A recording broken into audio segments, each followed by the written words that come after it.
20 years on, and they've made another one. They're back. The aliens are back, and they mean business or something. Yeah. When was the last time we had a blockbuster about friendly aliens? I've been thinking about that. It's been a while. They're never nice, are they? No. No. Oh well, so I mean... Rights for the aliens. Yes. They're people too. Make aliens probably. great again. Yeah. Aliens or in or out. Oh, that's the real referendum. That's the real referendum there, right there. So yeah, you know, Independence Day is Independence Day, and this time back, 20 years later, 20 years have passed in real life as well as in the film. So it's been quite a long time scale there. Basically, all the characters are back from the original, apart from Will Smith, because he just didn't want to be in it. Yeah. I mean, you can't. I mean, it was after he did Men in Black 3 and After Earth that he didn't want to do a third sci-fi film in overall. I mean, those two flopped. Yeah. Especially After Earth working with his own son. I quite like Men in Black 3. Yeah, I like that, but I mean, right. After Earth was a complete... I saw that in the cinema. Yeah. So, it must be so I saw it in the cinema. So yeah, Jeff Goldblum's character, David Levinson's now the sort of director of a space force that's been using all of the alien tech from the first film to build themselves defences for the Earth and make themselves less vulnerable to a counter-attack, to a new attack from the aliens. All the characters are back. Bill Pullman's present, still having nightmares about the original attacks, and he thinks that they're going to come back. And it's up to the new generation, including Dylan Heller, who is the son of Steve Heller, Will Smith's character in the first one, and Liam Hemsworth, and the son of Bill Pullman's character, Maika Monroe, and the daughter. Independence Day. Nepotism. Mm. You know, it's just a bit. And this is a clip from the film where basically they realise that they're all screwed. What the? It's gotten worse. Much worse. Mr. President? Dr. Oaken, you're awake. Very much so. Why are they screaming? No. They're not screaming. They're celebrating. So yeah, just a bit of a general mood setter there. Yeah. In case you don't know, they have actually brought back Dr. Oaken from the first one, even though he was pretty much dead in the first one. I don't know why he's come back, but I guess plot.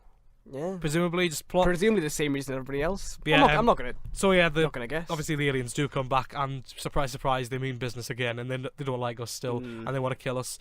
And it's sort of from the get-go, it just sets you up with what the general tone is from the very start. It's sort of everything's bigger, everything's louder, everything explodes more. And I mean, they do sort of have that known look in its eyes in the whole film, because I mean, Jeff Goldblum. Crucially, you didn't say the word better.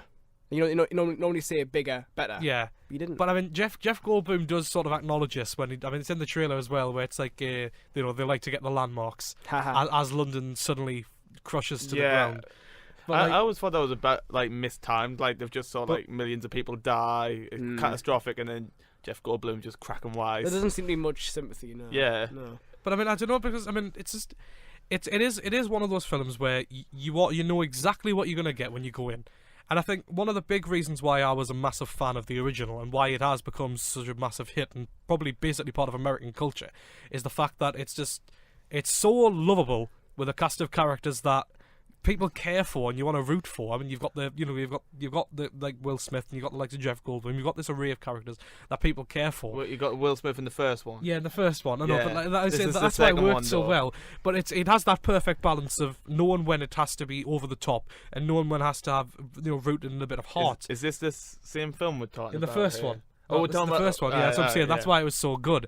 In the second one, they tried to have that balance, the same amount. But for me, it does work.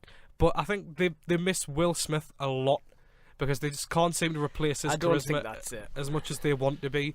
I think that's one of the problems, but there's more than just. But I think that. For a film like this, you're going to get what you get. You're going to get a linear plot. You're going to get these characters that don't really have much to them.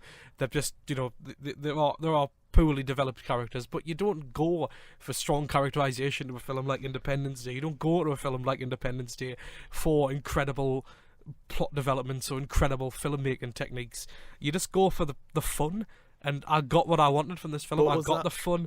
There are certain things we can't talk about because of spoilers that I can't mention that did irritate me, and it's not as good as the first one, no, because how could it be?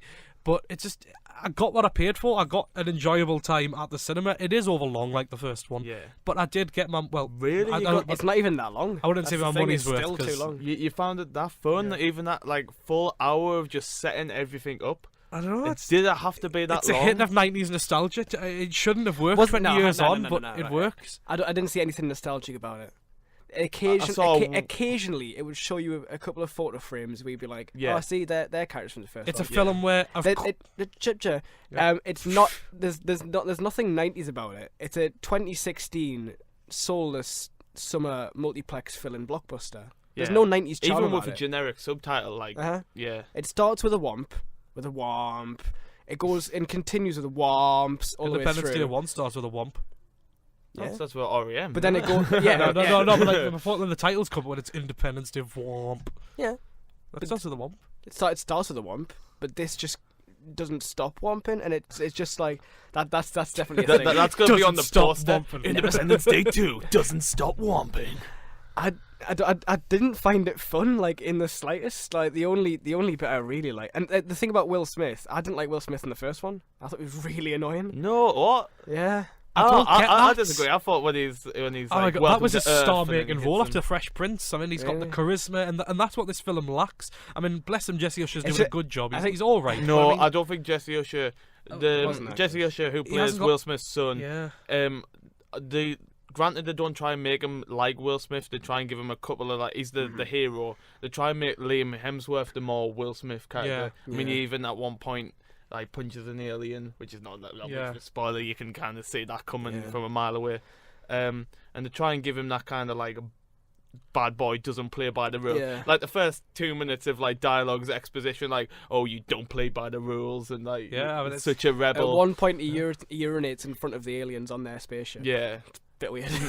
Is it- Don't get that. yeah, he's Bad boy. generic bad boy character type here. Yeah. But he tries to give it a go, and he is charismatic to a certain level. Yeah. So I mean, it could have been much worse. There could have much worse options. I don't know. It's, But I think Jeff Goldblum's in it, and I just like Jeff Goldblum. He's Yeah, not I like really. Jeff Goldblum. He doesn't bring a lot to a film, but just seeing him back in a film's really nice.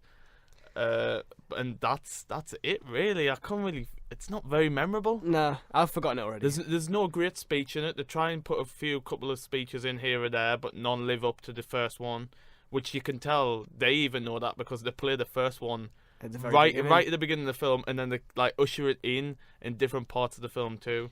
It's definitely in the first film Shadow, Yeah. and it never really breaks out of it as well. You know what I thought? At some points, it felt, comic relief when they get reunions together Yeah. of TV shows and stuff. They'll do a Vicar of Dibley where they'll get the old cast back and they'll do a little scene together. Mm-hmm. That's what it felt like at times. It felt like they were getting the gang back together Yeah. to sort of recreate old times for the 20th anniversary. Yeah. It didn't feel like it needed to be a film. It could have just been a sort of Comic-Con thing. Yeah, and if you didn't know it was the 20th anniversary, they'll tell you 100 times in the film. Yeah. Yeah, it's been 20 years. There's even a Yeah. line where he says, "You've been in a coma for 7,300 days." Yeah. And if you do the maths in your head... there's a lot of exposition like Yeah, that. But that's I don't- about And you 20 have years. time to do the math in the head because it takes so long to set the film up. You may as well But for just me, do it. I don't know. It's a series for me at least that you like I've said 3 times now. You do get what you get. It's a series that. Yeah, but that's not good enough. And spoiler for the first one, of course the aliens get beat by a MacBook. It's a series where of course the Doctor who was dead in the first one is suddenly alive in the second one. It's a series where of course you can have the American president who's also an airline pilot, an aircraft Yeah. fighter who saves the world. Of course, it's got the, Logical inconsistencies You know doesn't what? even cover. of course Yeah, the it's- aliens can get destroyed by can destroy all of our major cities and yet still be beaten by a drunk crop duster. Of course they can, because it's just Because why not? Money makes it happen. because it's. I think you can't read too much into this or be too critical of it, because I'm not going to say turn your brain off because I hate that phrase. Well, I But think that's it's a what it film is. that you can just go along and enjoy it because you do like the characters, even though some of them aren't as good as Will Smith was in the first one.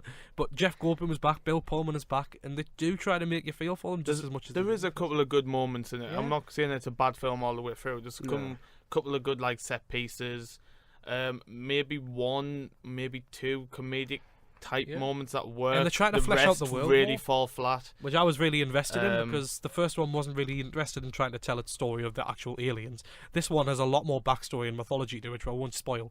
But I feel like now it has got it's got the canvas to go for more sequels, and I do want to see that because no. it's No. it's playing fast and loose with itself, and that's what I love about the Independence Day series, because it just doesn't care. It's got a plan and it wants to do it, and it wants you to have the most fun time watching it. I think we want different things from it.